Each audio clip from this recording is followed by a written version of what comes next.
Hey everyone, thanks for joining. Of course, back here with Wayne.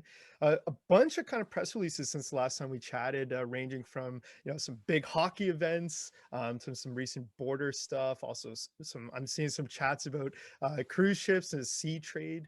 But Wayne, I know we wanted to kind of chat a little bit in general as well about kind of what some of these deals look like. Getting some questions. I see it in the Telegram. Of course, want to shed some light. I figure we kind of kick off with kind of this women's hockey championship, and you in the same kind of conversation, people asking, are these one-time things? Are a lot of the deals TraceSafe is doing one-time things? Are they 1 week thing, 1 month, 1 year? But talking about maybe some of the future possibilities of, hey, it might start as one event, but where things are going, and kind of just wanted to shed some light. But first things first, I guess, how are you? I'm doing great. Thanks. Yeah, good, good. Well, here, it's so good to hear. But yeah, let's kick it off. Maybe so awesome. Doing another kind of World Hockey Championship, which is fantastic. Do you want to kind of chat about that partnership? Yeah, so just a quick recap of sort of where we've come from, where we're going, and all what these newest events mean. We we've dealt with world governments deployed through health authorities, community quarantine management, inbound traveler self isolation. We've worked with the biggest governments, the most challenging customers in an ongoing collaborative way. And in addition to that, we've also done some of the biggest, global sporting events. So we did the men's hockey championship, and now we're doing the women's hockey championship. A little bit different, but basically, there's different types of things. I see our collaboration on the women's event as a continuation with the Hockey Federation and Hockey Canada and all the stakeholders that are involved in Canadian sports. They saw what happened at the first event. They wanted to continue that. And really, it's just an additional vote of confidence. And it continues that momentum. While, there's only one women's hockey championship per year, there's many other national level events that happen, throughout the year, and us gaining credibility kind of puts us in contention for every single one of those events. Yeah, so fantastic, and definitely agree. A lot of these things starting, there's different stakeholders you already alluded to. I wanted to chat again. Some of these partnerships that of course, TraceSafe has announced over the past months. They start as I know COVID related in many cases. Do you want to chat about kind of where those are going? A lot of people ask, again, like I mentioned, is this a one-time thing, or what's the expiration on some of these, and how does the deal kind of look? Yeah, well, I mean, there's no expiration date on a lot of the opportunities. Some customers want to take things, one step at a time. And the reality is, COVID is a big foot in the door. And once they get the product on premise, they get them into their workforce, they see what's available. Really, that's when the kind of door opens up and you start thinking about what more can we do with wearables. And that's where we want to be. So we always want to get in there, get our foot in the door, solving an immediate problem, which right now is COVID. But we want to start that conversation about what other problems can we solve, what other areas can we look at helping, and that's how we do it. You can't start that conversation if you're not, in the room, deployed and active on in their areas. Yeah, and I think this is a great answer. Obviously, the question I know you get a lot, and I see it in the Telegram all the time. Was kind of the post-COVID goals and plans, and here you're listening to it. So that's fantastic, and thanks for that insight.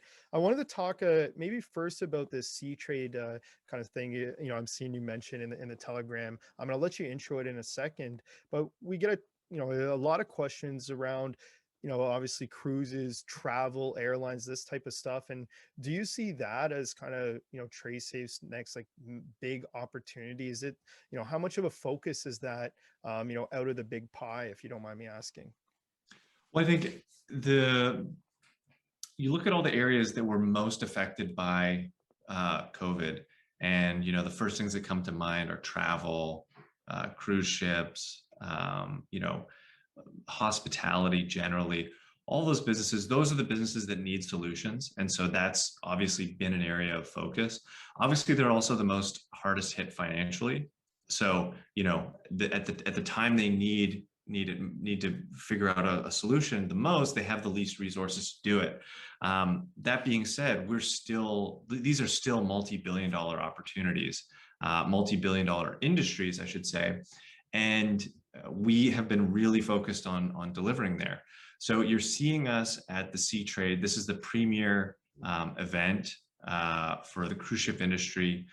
Ordinarily, it would happen every year in Miami. It's sort of the place to be, to gather, to understand about the new, what's new in the industry and what's happening. And so we were a really top tier, we participated at a very high level there. And we were able to get on some of the biggest panels. So we're speaking with, representatives in guest experience and with some of the biggest cruise lines in the world. So Royal Caribbean and MSC. And, it's elevating the TraceSafe story into the highest levels. And it's been it's been a massively important event for us, actually, because just getting out there, being a part of the conversation has really solidified a lot of the work and the outreach that we've been doing. And so we've only seen it as hugely positive. And I think the hospitality business is a business where it's one of these gateway industries, meaning, COVID, kind of rattled them. And, obviously they have to do things. The conversations we're having with them are not Band-Aid conversations. They are long-term technology partnerships. We talked about a tier one transportation company as a multi-year deal. That's what we're talking about. We're talking about, all right, we need to incorporate technology into everything we do, elevate the guest experience, talk about these sort of touchless experiences. This is going to be a long opportunity for us to sort of get them where they want to go and be partners along the way. Yeah. Oh, awesome. And, knock on wood that some of these drop and we're able to see a pretty awesome press release. Here on kind of, landing deals, I know a lot of people asking about financials. Just want to obviously ask you as the 100th time, but I would love if you could just, say a couple sentences on, what you expect, how things are going, that kind of stuff. And then, of course, in saying that, recording this halfway through April, the company, in theory, isn't required to push them live for another about 2 weeks. So, yeah, just want to throw that out there. Yeah, so we basically end up with a kind of, end of year log jam with the auditors. So effectively, we're just waiting on the audit. No other issues. Financials are looking great. In fact, we expect to be releasing our Q1 financials very, very soon on the heels of that fully audited financials, and then that'll get us into the cadence of really, I think if you looked at last year, where we were dropping our financials, we're looking to pull it in by several weeks, so that investors will get more frequent and more real-time updates on where we're at. Cool. Awesome. Well, I appreciate that. And I guess kind of the last thing to chat about is, this Future Borders Coalition. Do you want to kind of intro it and kind of what you see as the opportunity for TraceSafe there? Sure. So, I mean, we've been involved with, on the border side of things, helping and working closely with policymakers. So, policymakers obviously set the agenda. We try to introduce technology where it makes sense to help them achieve their goals. Getting involved with the Future Borders Coalition really just gets us a step closer to those policy decisions. We can sort of add our feedback into what technology can do and how we can play a role, and hopefully those concepts kind of filter their way through.